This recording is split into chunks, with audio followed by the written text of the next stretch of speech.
So with the teaching thing, got to be really careful on how you start people off with the teaching. Do we lead with the right or the left hand? Well, it's sort of like a right-handed instrument. Most of the voices are, really from about like 10 o'clock to about 5 o'clock if you look at it as a clock. So it's designed for the right-handed. But the only problem with that is that you end up crossing your hands. Most of the time we play grooves in bands, in songs. Grooves being the three voices, bass, snare and hi-hat. So the danger with the right hand is you're crossing your hand all the time, which is fine.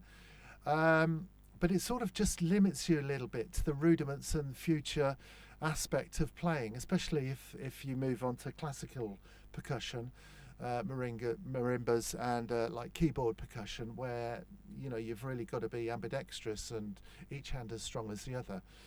I mean, we don't walk cross-footed, or we don't play football cross-footed, so really why should you play an instrument cross-handed?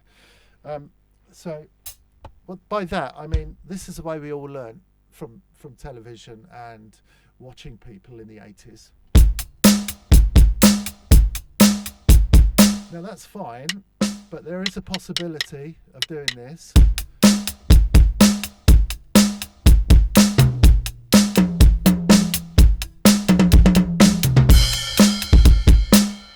But it sort of makes sense, and it's a bit more musical, freeing up your brain and your ability-wise to play left-handed, really.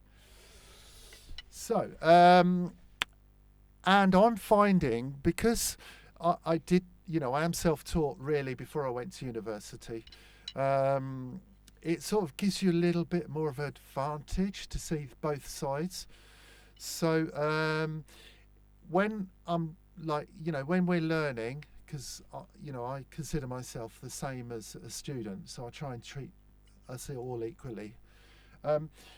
It sort of builds more freedom by being restricted and learning that way. When you're faced with new rhythms, instead of being locked in that way and then learning the rhythm that way, it sort of opens up your thinking, your vocabulary. You're thinking of vocabulary. If you just try it the other way, oh yeah, it works better. So if I do a 4/4, then I go into like a dotted crotchet, and sort of play with that dotted crotchet, play like a famous Tears for Fears song from the 80s. Rule the World. So it sort of lends itself, the hi-hat lends itself to the left hand. So minimum at 60. So I'm playing 8-bar chunks. And then we'll see, I'll show you. Look, so first 4/4.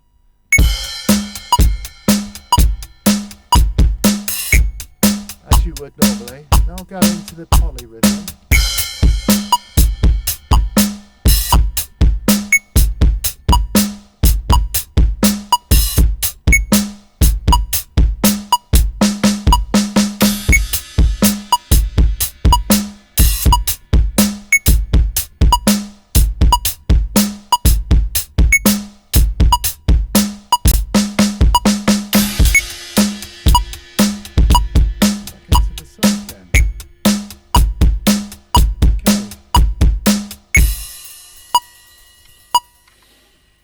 So because all the rudiments, right, left, right, left, whatever, so you can bring the technical aspect, and the teachings taught me this. You can bring the technical aspect into the kit. So there is a relationship between like a practice pad and the drum kit, rather than just sitting there going, oh yeah, that's good, isn't it? Oh yeah, right. Because we want to play the drums, we don't want to play a practice pad. But there is a link between the two, and it's just finding that link.